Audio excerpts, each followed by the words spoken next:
Great, Aartjan. Thank you so much for taking the time to come on my live show. I've been looking forward to this, and during the questions, you will find out why. This is Because exciting, class. Thanks for the invitation. great. We've known each other for a little bit. I've actually followed one of your courses and really enjoyed it. And I'll tell right away so people know why for me this is special. Just like me, you also have a wife that comes from a different culture, different country, different language, and I haven't had that opportunity yet. So it's really cool. So I'm going to pick your brain a little bit about that as well. But, are you actually speaking from Spain now? Yes. Right now, so people know we're both Dutch. However, Aartjan is sitting in the Netherlands and I'm sitting in Spain. I moved here 10 years ago or something like that. Yeah. I haven't managed to move to Italy yet. We've talked about it, but we're still here. I see. Great. So, Aartjan, let's start off first. Tell us a little bit more about yourself, your story, and how you get to where you are now. Right. So we know each other because I'm into what I call online seduction, which is seducing your clients online. It's nothing corny. I'm not in the dating business. I'm in online seduction, which is a business-to-business skill for entrepreneurs. And basically, I'm a copywriter by trade. And I used to be a copywriter for large e-commerce corporations. Like it's all in Dutch, by the way. So I work in Dutch. And I used to be a copywriter for the big guys like Booking.com, some Dutch banks and insurance companies, mortgage companies, and national lottery, e-commerce guys. I used to be their copywriter and I was just a freelancer. And I started to get interested into seduction, psychology of persuasion. And I started reading all the books about this, which was useful because we were testing in the web teams at all these big corporations. We were testing to optimize the website. So we were getting clients in laboratories and testing our new designs and new copywriting for the website and to see if we could improve it further. And I was doing that for like 5 or 10 years or something. I don't remember. Which is a lot of years in internet history. Like the internet hasn't been around for that long, and I've been testing as a part of these web teams for a long time. At a certain point, I started to get less motivated because I was basically just making money for other guys. You know, I was doing a lot of cool stuff. We were keeping all this knowledge to ourselves. Like for example, at Booking.com, we were testing our heads off.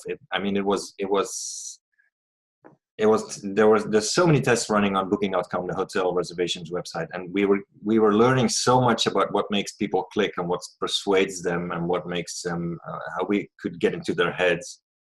This was solid gold for me as a copywriter. The only thing was we could never tell anyone because it was just for us. And this was like this at most of these corporations. And at a certain point, I started getting tired of this, and because I'm from an entrepreneurial background, but I'm from a retail family. Like my parents had a store in Breda that was selling like paint and carpet and wallpaper and curtains and all that kind of stuff. And I used to think it was very boring. But I grew up there. So as a little kid, I had to work for my pocket money. I had to, get all the cans of paint refilled, restocked in the store, and all that kind of boring, and vacuum cleaning the store and stuff like that. And my whole family was like that. So I had an uncle who had a grocery store. My grandfather was a milkman. My other grandfather had a drogisterij. How do you call that? Like a Walgreens. Yeah, like a pharmacy, kind of. Yeah, kind of. Little less. Like a Boots or a Walgreens in Holland. I had a great grandfather who had a bicycle repair shop. It was all like that. It's all entrepreneurs. It was all retail, and they were all working their asses off, like a lot of hours. My father used to work like I think 53 hours a week, being there in the store and when he got home, he needed to do administration and bookkeeping and ordering stuff, and they were always working.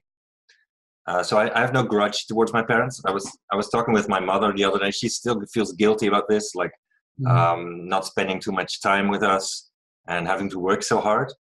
But this is normal for us. And I grew up like this, and my whole family was like this. And when I got working for these big corporations, I started to feel like a bit uneasy about keeping all this valuable knowledge to ourselves. So we were not sharing any of that stuff that we were learning about what makes people click. And I knew that many entrepreneurs are having a difficult time to sell on their website. Like they, I know a lot of entrepreneurs that are unhappy with their website. It's not converting visitors into clients. So when they speak to a potential customer, they will convert them. But like when they visit them in their store or their showroom, whatever, but not on the website. This is a common problem for entrepreneurs. And I knew so many things that I could help them with, but I was not sharing it with them. So at a certain point, I was working at Booking.com and I decided, okay, I'm going to quit doing this. I'm writing a book on how to persuade on your website. I'm going to share this with a lot of people. And this needs to be, I want to go public with a lot of this stuff. Most of the stuff that I'd learned was just too valuable to keep to myself. So that was my first book, and this led to eventually a scalable business. I stopped being a freelancer, but I wanted to create a scalable business. Nice. And for the people that do speak Dutch, because it's only in Dutch, right? The books. Yeah, the books are in Dutch. Yeah, exactly. So for the Dutch followers that we have, these are. I have them there. Nice. Yeah, of course. I already have both of them. I've read them several times. Really enjoyed them. I gotta read them again. That's awesome. But I highly recommend them. Hey man, I hope you got all the information out that you were looking for. If so, make sure you hit the like button and subscribe if you haven't done so already. And if you hit the bell, then every time we come out with a new video, you will be informed. For now, thanks for listening, and I hope to see you soon.